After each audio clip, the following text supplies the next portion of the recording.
crowd for a moment.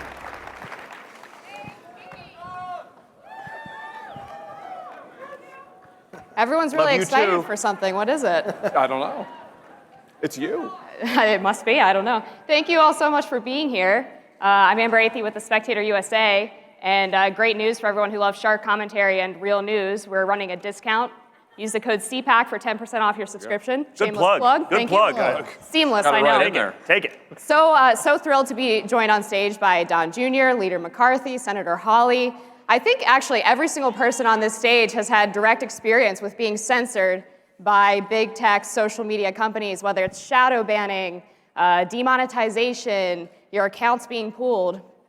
Don, can you please talk a little bit about just how widespread this issue is? Because I hear on the left all the time, this isn't real. Conservatives aren't actually being censored. Well, it's not real if you're a leftist because it doesn't happen to them. Right. You know, if you're pro-life, if you're pro-2A, if you're pro-religious liberty, and you say any of those things, you've seen it. I was on this issue like 3 years ago because I saw it to me. I had 1 week on Instagram where I had over 100 million impressions.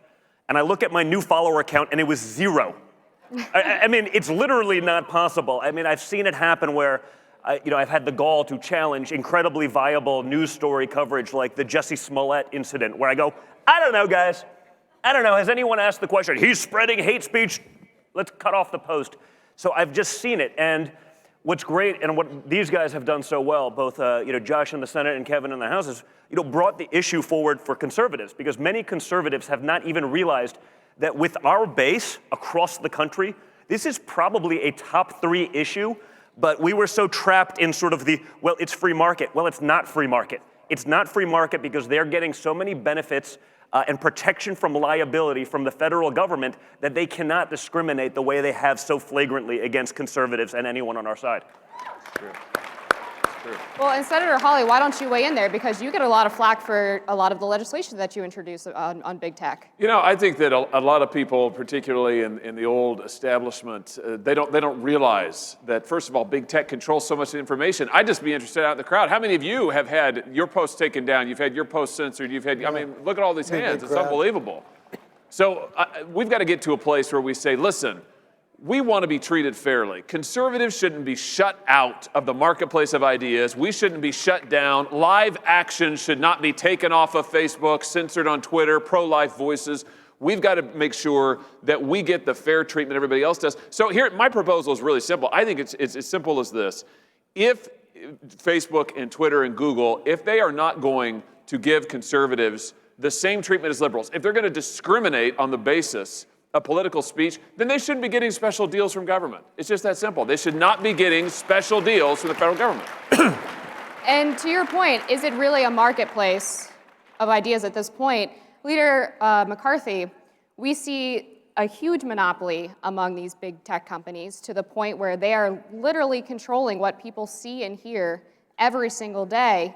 The left claims that they want to break up the monopolies, but in reality, it seems like a lot of their proposals actually give more power to the big tech companies. They make them utilities. And the real challenge here, 90% of every search goes through Google. You know what Google did with Wikipedia 2 weeks before the last election in California? If you looked up the Republican Party, it said our ideology was Nazism. Do you see what Twitter is doing? This is where Don has been wonderful, and Hawley. We brought in, when we were in the majority, a lot of these CEOs. So I brought in Jack from Twitter, who said there was no shadow banning. You know what he said the day before he had to extend before the committee? Oh yeah, that was a mistake. We did shadow ban. Had you seen what recently was leaked by Twitter, what they're going to do next? And they utilized one of my tweets for it. They're going to allow liberal activists to determine whether yours is harmful or not. It's like China's social scoring. So they took an article I put up from the Federalist. They allowed these liberal activists to say this was harmful and wrong. Because you know why? We called out the whistleblower. Somehow that was wrong. And they're letting these socialist ideas be able to control what we're doing. And that's what's wrong. If they control so much of the market, and they say it's just an algorithm, a human writes the algorithm. They control so much of what we're doing. And how many of us remember what happened the day after the election, that big Google meeting where they're all crying, where they tried so hard to defeat the president and it didn't work? Think about, if they will do this to our speech, what are they doing about our privacy? Yep. That's more important.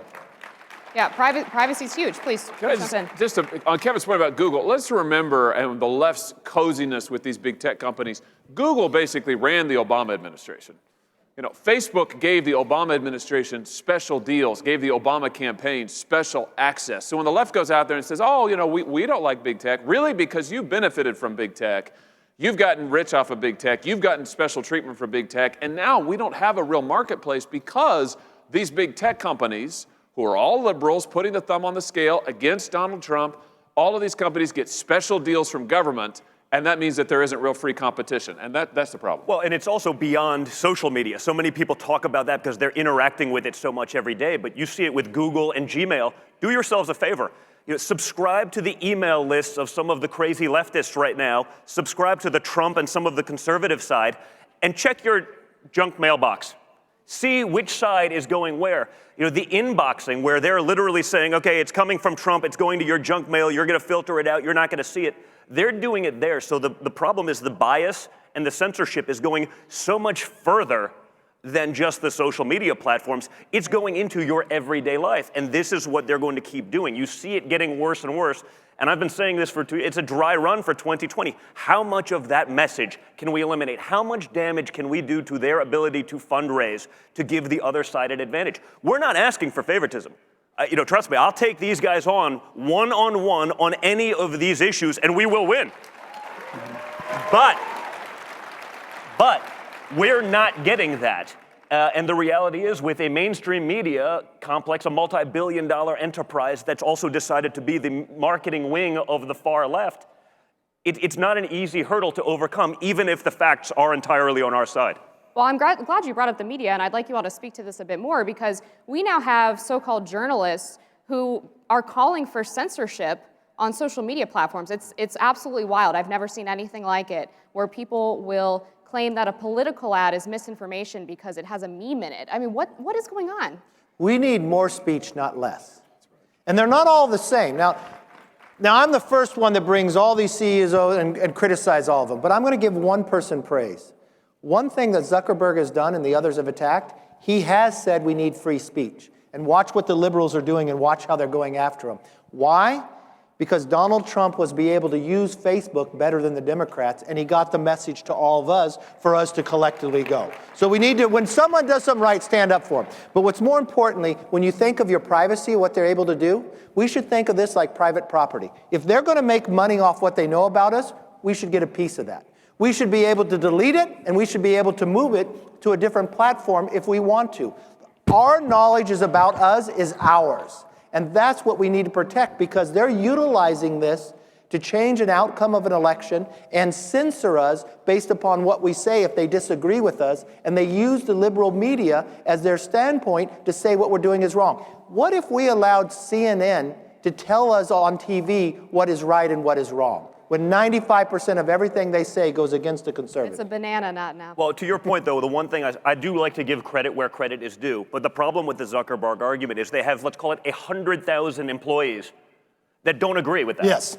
So the problem is this. It's not just the leader at the top. The inmates are actually running the asylum. There's someone in there. No, that's what's going on. He's not looking at algorithms. He's not typing code at this point. He's running the SIP. So even if he agrees, if those 25,000 people below him in charge disagree, guess what? They're going to do what they want. And one little character in there, one little subtle manipulation can mean so much that there has to be actual guidance from the top to make sure that isn't happening. And while he may believe it, I don't know that it's actually translating down to the lower levels of employment. This reminds me, Don, so Mark Zuckerberg has been on the Capitol Hill, and he does these tours, and he came to see me. I said, sure, I'll sit down with you. He came to see me, and he said to me, we were talking about Live Action, the pro-life group, who Facebook had prevented from distributing their videos. And I said to him, you discriminated against Live Action. You treated them wrongly. He admitted to me, he said, you know what, Josh? There was bias in that case. And then he also said to me, he goes, I know that this might be hard to believe, but we do have a bias problem at Facebook. I said, hard for whom to believe? Hard for you to believe. All of us know that. That's so hard for me. All of us know that. And here's the thing about the liberals. What the liberals want to do is they want to get big tech. When we are in power, when Donald Trump is in the White House, they want to bully big tech into censoring us When they're in power, when the liberals are in power, they know that big tech will on their own suppress our voices. So it's all about, for the left, it's all about this partnership. It's a big government, big tech partnership run by the liberals. That's what they want, and that's why we've got to open this thing up. We've got to get more competition in there. We've got to get more companies in there. We've got to get more options in there, and we've got to protect our speech. And I want to follow up on that because people talk about jumping into the marketplace of social media companies, but obviously it's very difficult with how much power places like Facebook, Google, Twitter have right now. How are we supposed to open up a space for companies like, I don't know, Gab or some of these other smaller startup companies to actually have a chance at having people like the ones in this room jump to their platforms? Well, you got to end the special favors that big tech gets. Big tech has gotten big and powerful and strong because of the special deal that they get from the federal government. Again, let's not pretend like this has just been free market competition. Big tech has allied with big government. So here's what we should do. We should say to Facebook and Google and these others, your property, your data is yours. It's what Kevin just said. Your personal information is yours. You ought to be able to take it anywhere. To Don's point about Gmail, you ought to be able to take all of your emails to another service that you want without losing, without being penalized. Big tech hates that. They don't want to do that. They want to control your property, not give you any control over it. We need to give consumers, individuals, control over their own information, their own data, and allow you to take it and do with it what you want. Exactly. I want to hit on a point that was brought up earlier, which is there are all these mistakes that are made when it comes to censorship. And I used to cover this quite a bit, and I would email Twitter and Facebook, and their PR person would inevitably get back and say, oh, well, you know, it was just a human error. Yeah. How did they get away with that? Well, I don't know, and it's interesting. It happened to me again. I brought up a couple of the posts that I deleted because I took a controversial stance, not because it was controversial. It was only controversial because the mainstream media and Hollywood got on one side of an argument. Jussie Smollett, where I go, has anyone thought that maybe this fact set is asinine? Has anyone, I just asked the question, and I got, well, it was an error, we're sorry. I go, well, we'd like to talk to you about it. I go, okay, let's talk about it, but let's do it in a public forum. Crickets. They were willing to talk to me, they were willing to sit there and tell me what I wanted to hear, but they wouldn't do it in a public forum because they knew that there was literally nothing, and I know nothing about coding, it's not my thing, I build buildings, but I could have whatever conversation I want, and they wouldn't be able to give me a real answer because they're actually doing it, and they're okay with that. So they were fine to have the conversation, to yes me to death, to make it appear as though they're being open and honest about what's actually going on. But there is zero transparency there. No one sees what's actually happening. And this is what we're finding. If you are a conservative and you work in one of these companies, you have to maintain quiet. Even in some of these companies, conservatives got together and created a group because they were fearful that they would be thrown out just by their own political views. So if everybody else in the company has these other views, that's where they go in, put their thumb on the scale, quiet you down. And if you don't speak up, think about if they're doing it to us, who speaks for you? That's why you got to have a level playing field. You got to open this up, and it goes back to our privacy. Yeah. Do you want Google to know everywhere you search? Do they really put it away? Yeah. Do you think Siri only listens to you when you ask her? Yeah. How many times has it chimed in on a conversation where you weren't asking it to chime in? But your point is... That's how they make... Anything on the internet that is free, you are not the customer, you are the client because they're utilizing your data and selling it. Why? If they're going to sell our data, I should have a say in it. If it's my information, I should have a say. I either get a piece of it, and you know what? Have you ever tried to delete yourself from any of these sites? I should be able to delete it, and I should be able to move it. If we do that, we would open it up to new competition, and you know what? Someone might care about who we are and cater to us. Well, and your point, I think, is a really important one, because what you said was, if they can do it to us, who can't they do it to? Right? I mean, I've done that. I did a big example where I literally searched my handle a couple months ago on Instagram. Now, I happened to share the name of the President of the United States. And neither of us showed up in the first, 100 people. I put up the video on Instagram. Immediately then, 3 hours later, all of a sudden, people are like, no, it's fine now. I go, yeah, it's fine now. But it wasn't when I did it, when I sent it to my friend to be like, hey, are you getting the same thing? So if I search my name or my father's name on my hand, and I follow these people, Weren't and you it still dangerous? Doesn't show up. Did it come out that you were dangerous? I was a threat to society. Yes. but if they're doing it to me with a couple million followers, if they're doing it to the president of the United States with 15 million followers, what are they doing to your account with 300? Exactly. How much worse, how much more damage can they do to you and your ability to do it? And I've seen that from my friends in some of that world where they're like, well, we paid for ads, but because we're religious, or because we're Second Amendment, or because we're this, we actually, once we became paid on this platform, we actually lost numbers. Yeah. I mean, let's stop pretending that this isn't a real thing happening, guys. I just want to put a fine point on what I think we have the right to demand from these big tech companies, and that is you ought to be able to say, I want all of my personal information back from Facebook or Google or whomever. And by the way, for your kids also. I've got 2 little boys at home. Yeah. My wife and I, we think about every day, what are these tech companies? If my kids have toys that connect to the internet, or they watch something on TV, or they download a program on a tablet, you don't think that Google and Facebook are keeping track of them? I want the right as a parent. And you deserve the right to say, I want my kids' data back. I want it deleted. I want to control it. I want to raise my own kids, not big tech. And to Don's point, my view is simple on this. Listen, if we get discriminated against, if you get suppressed on Twitter or Facebook, if Don gets suppressed on Twitter or Facebook, any of us, we ought to be able to sue them. I mean, we ought to be able to say, we have rights here. We ought to be able to say, why are you doing that? Those are rights we should expect to have. Let's talk a bit about China, because we've seen how the coronavirus has an impact on our medical supply chain.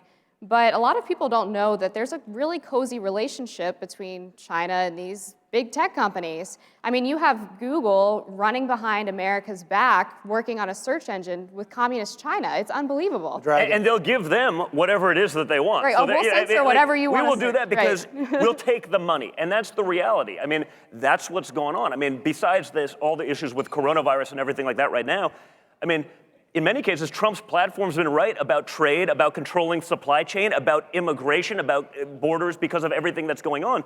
But China and the fact that big tech is more comfortable working with China to allow them in a dictatorial regime, essentially, to do whatever it is that they want with this data. But in America, they won't give people who want to express their religious freedoms that same platform is truly scary. I mean, that dichotomy there is almost asinine. Remember when Google started, they had this motto. What was it? Don't do evil or don't be evil? Did you realize they took that away a couple years ago? Well, Kevin, a few $1 billion will do that.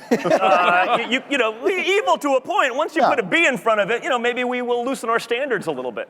But what they are doing with China, do you know in China, if you are a citizen of China and you want to buy an airline ticket or a train ticket, you could have the money, you could go to the stand, and what they say is, let's first look at your social score.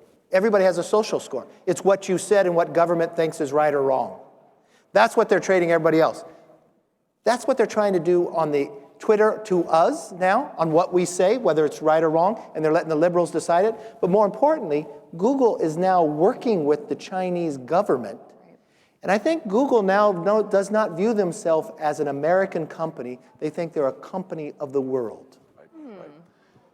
I think that this partnership with China that we see so many of the big tech companies trying to pursue, and Google is really the worst offender, it really speaks to the fact that at heart, these companies have a strong authoritarian streak. I mean, they want to control our speech in this country. They want to control what we say and what we don't say. So, China, that's their whole point of view, and that's what they want to do. It's a natural fit. And that's why we have got to stand up and say, that's not going to happen in this country. We're not going to be told what we can and cannot say online, or anywhere for that matter. We're not going to be told what our views can and cannot be. And I think that one of the things that the president has done just fantastically is stand up and call this out and say, you know what? No, I'm not going to play along by the usual PC rules. I'm going to call out discrimination when I see it. I'm going to call out the double standards when I see it. And we've got to do that with these tech companies. And look, we talk a lot about politics on this panel. We're all relatively political people, you could say. But this is beyond politics. It's beyond the political world. This is a cultural, societal issue as well. I think without question, I mean, and that politics is downstream of culture, right? And so when you see that sort of aspect of culture where they're trying to dictate it, again, the manipulation of that culture, because again, the average person on this stage is going to be different than the average person in America who's consuming 5 or 10 minutes of news a day. We live this stuff. You do it all day for work. These days, you do it more than us. I do it more than anyone probably, but only because I take it so personally and I see what's actually going on. There's so few voices on our side. Even if they want to be vocal about it, they can't even get there because of the suppression.